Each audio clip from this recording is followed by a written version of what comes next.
corp laws bring you the laws and policies which affect the corporates, threadbare for wide consumption by netizens. The complex legal metrics of corporate laws, IP laws, Competition Act, foreign exchange, regulatory structure, and capital market regulations affect multifarious stakeholders. It is not just knowing the headline that matters, but the substance and a comprehensive knowledge of economic issues and their influences. Our regular news coverage on developments in the corridors of power, first-hand reports and policy proposals, and interviews of those who influence the economy are all aimed at making you aware and equipped with the power of information and knowledge.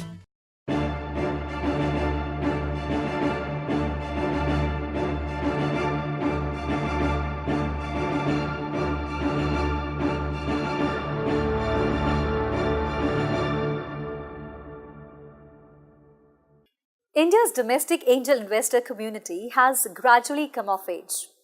Now, post PM Modi's Startup India, Stand-up India initiative, how has this startup landscape changed?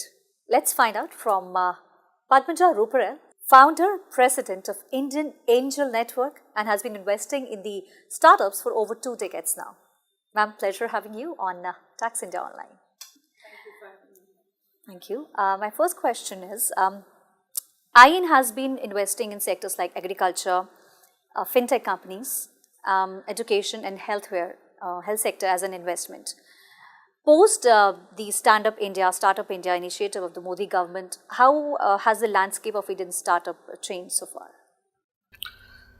It's a very moot question, I must say. So IN has invested in over 17 sectors, actually much beyond 4. We've invested in companies which are apart from agri and fintech and edutech and healthcare and medical devices. We've also invested in companies like stem cell research, clinical drug trials, semiconductor, online software products, all of these companies, and execution plays like hospitality, spa chains, etc. So I think we have invested in a variety of sectors. We've invested in companies which are pre-revenue, post-revenue, IP, non-IP, execution plays. So we've sort of tasted a very large segment, sectoral diversity that we have invested. And interestingly, each of them are growing, and that's where I think the entrepreneurial virus has sort of permeated right through the country and across sectors and industries. Okay. What the Startup India and Stand Up India initiative, first of all, I think I would like to take this opportunity to actually congratulate the government. It has, to my mind, it has moved from being a non-player to being an enabler. What it has done is it has created disruptive models for larger companies, as well as the world is now looking at the Startup India initiatives in the country. So if I were to ask you about specific or drastic changes post-January initiative of the government. I think first of all, there is a fund of funds that has been put together by the government. There is the India Aspiration Fund, which is investing in early stage VCs, which will bring in almost about $2 billion, while they are putting 15% of the corpus of each fund. The funds will have to go and raise 85%, which will almost bring about $2 billion into the startup ecosystem. So that's huge. Second, DIPP has put another fund together to again catering to the startups. Third, the startup certification program. I mean, it's extremely innovative to have the startup certification program based on not only some of the how young the company is, but how innovative the company is. And nobody has done this, and this is putting them on a fast track as a startup and clearing up the path for them, right? There are initiatives under the startup certification which is allowing startups to write off, not to pay tax for the first 3 years of profit. So I would have said that it could have been better if they had sort of waved the mat, which is more impacting the companies rather than profit, because startups don't make too much profit in the early years. Exactly. The fast tracking of IP registration, patent registration, that is another one.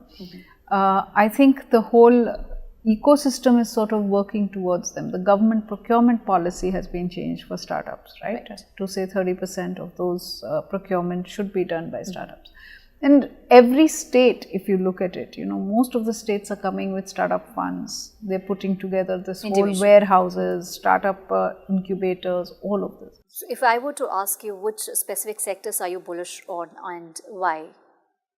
So, India is a land of promises in many, many sectors. But I think some of the sectors which are really becoming interesting for us is fintech, which is normal. Healthcare is very, very big, and I would move towards healthcare, not just services, but different kind of devices, different kind of analytics that help to just raise the standard of healthcare overall, not just distribute the services, raising the whole standard.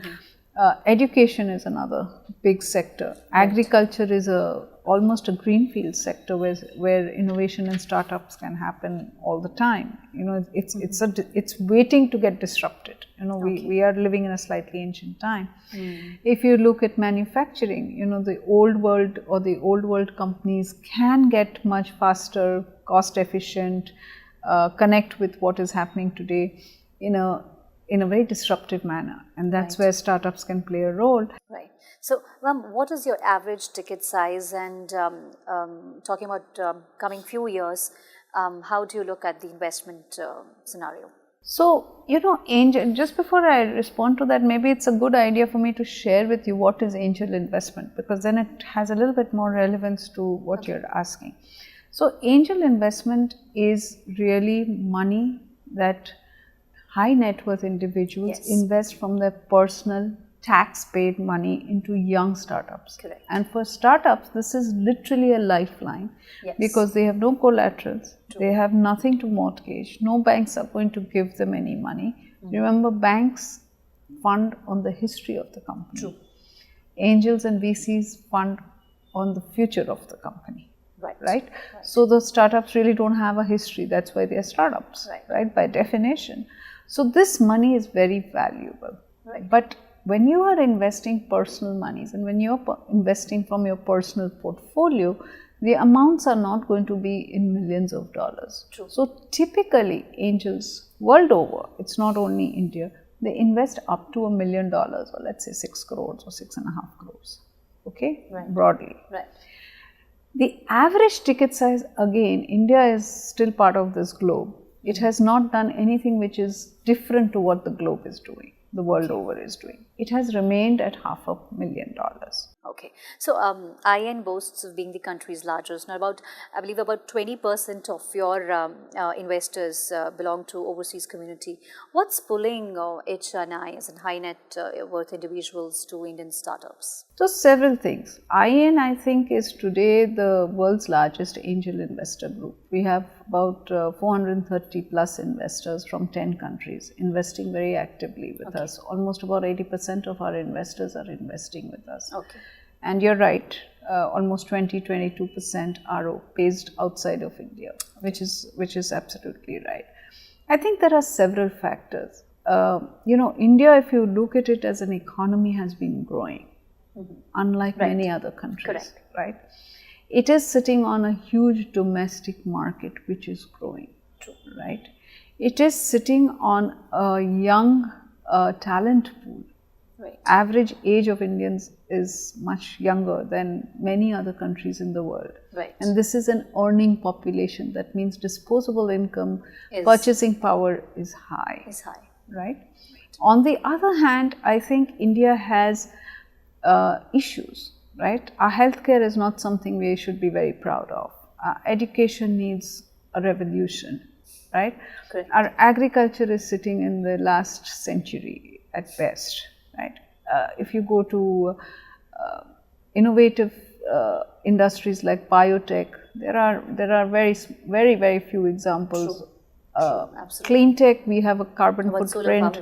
Yes, we have a carbon footprint which we need to be careful about, which it means water power, solar power, all of these are different things. We are a growing migration from rural to urban, which means the smart city programs are important. Otherwise, we will have our own challenges.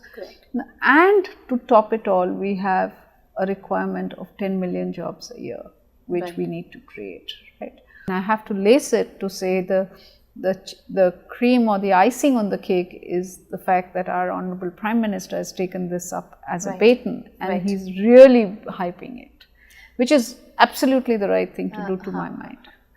Having said that, I would like to draw your attention to a question where in a recent media summit, Kishore Biani had mentioned that 90% of these startups are actually going nowhere. And do you feel that the exuberance on all fronts has really died down, barring maybe the government, following the recent correction in the funding market? So I'd like to put 2 or 3 points there, right? Number one, early stage investing, irrespective of country, means that 20% of your companies are going to do well. That's been the thumb rule, and we are no different. That means 80% of your companies are going to be average or write-offs. And that's the high risk, high reward model that you see in early stage startups. Now it is both for entrepreneurs as well as investors, number one. Number two, I think the other thing I would like to say is, yes, I do think that a lot of our startups are doing quote unquote Me Too models. So it is time to think through more disruptive, more innovative, more original or unique propositions which cater to gaps in the system. I think this is a cycle that every industry goes through, right? I mean, industries grow. BPO was innovation, it was disruptive. It has grown into a large business. We're talking about it as a quote unquote industry today. But when it started, ask Raman, he will say he was struggling, right, at that time. And that's going to happen in every cycle, right? It also means that your question on funding is very pertinent also. Because what is happening, yes, when we started IEN, the concept of angel investing did not exist. We used to struggle, literally struggle to get investors for the companies that we used to present, and we thought were good companies. The other thing that we have a problem in the country is we don't have something which is more innovative debt products, okay, where the company dilutes less, right? But it can leverage its equity in a debt format, which is the venture debt model, for example, where banks are not only looking at mortgages and collaterals, but saying, okay, let me look at your projection, let me give you a debt of certain amount, part of it can convert, and then allow you to grow. So that model doesn't exist in this country, which is very important to fund cash flows for companies. That today technology is not a vertical, it's a horizontal. So you invest in semiconductor, you invest in clinical drug trials, you invest in hospitality, we've invested in manufacturing in an automatic dosa making machine, Mukunda, for example. All of these have got some components which is technology enabled. If you don't do that, you can't cater to a large growth market, right? Otherwise, it becomes a headcount business or a high capex business. We have a very different model. So do you really believe that most of the money has actually chased the valuations and not the profits? So I'd like to address that differently. I tend to agree with you for companies in particular sectors, let's say the e-commerce sector. The model of those companies has been to create valuations and therefore bring in money, and I think the model has been to seize the market share, increase the market share, right? And that's been their strategy, and they have used that strategy well, and kudos to them, and brought in investments. Because if you have to grow the company, you need money, whether it's revenue or whether it's investor money. They've taken the path they have. But what I do want to also say that the balanced sectors, which is many more sectors and many more companies, are focused and were focused on top line and bottom line. So the needle hasn't shifted in these sectors. It has shifted. It has a model in certain sectors, and they've created that, which is great, no doubt. Fine. And lastly, what started with, I guess, one laptop and a investor's office is now you have office in 5 cities, pan-India and international operations, plus some 430 investors group. How has been the journey so far? You know, you're asking me a question which is like a dream journey for somebody. I mean, I first of all feel so blessed that we've been able to do what we've been able to do. But it has never been one person or two people. I think it's the whole IN network that has played such a huge role. You're absolutely right. We started on my 9-year-old laptops. I was borrowing lease time from Raman and Saurabh, who are co-founders. I would go to the offices 2 hours before the appointment and then use that lease line. At that time, lease line, internet was very expensive. And after the meeting, I would say, can I stay for 2 hours and do my email? So, we did all those things, right? And it's a journey. It's a journey which is very heartening, very satisfying. We are now 430 investors from 10 countries, 6 operations in India, probably the only angel investor group with operations outside of its home country, launched by Prime Minister Cameron, number 10.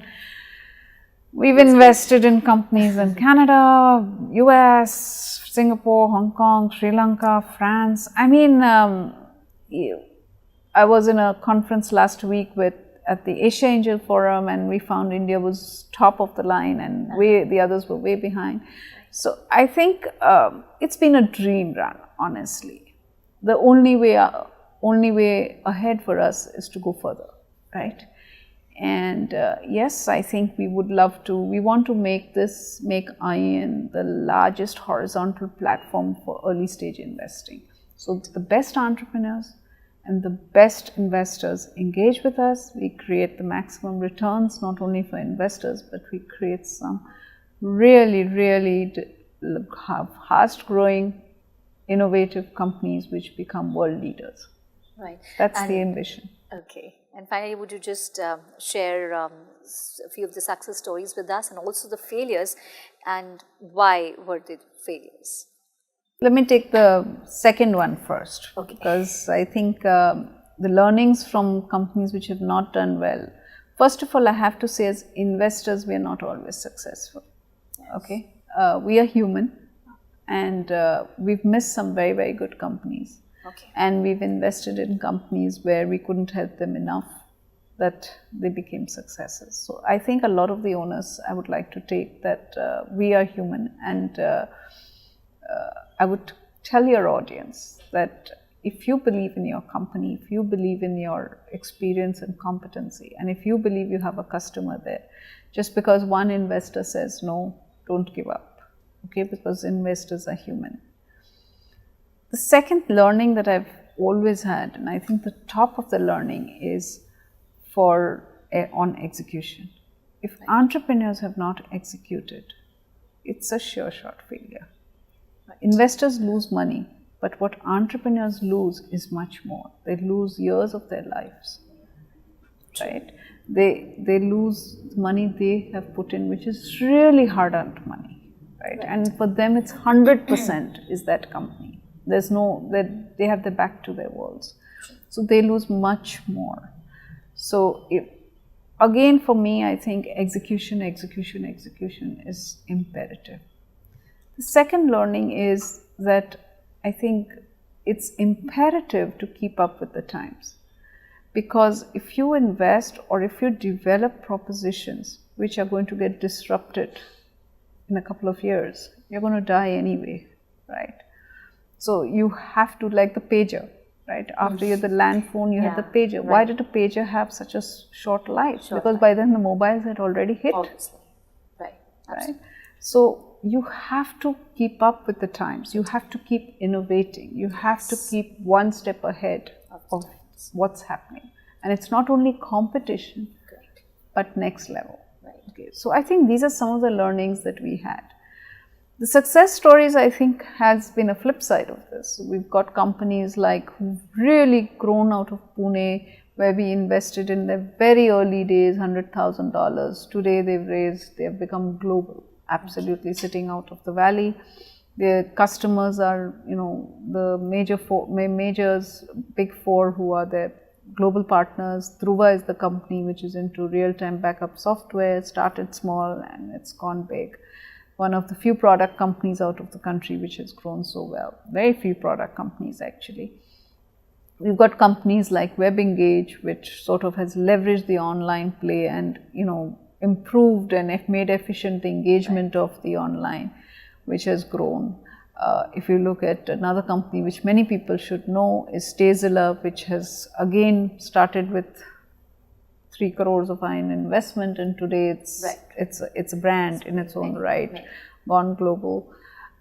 So you have companies which are completely snapping the cycle, and they're moving so quickly that we are seeing returns on our investments, which is at about 40% plus IRR, which is huge, right? And we are seeing only about 10% of our companies failing, which is where I think the combination of promoter, mentor, investor plays such a heady mix, which allows companies to grow.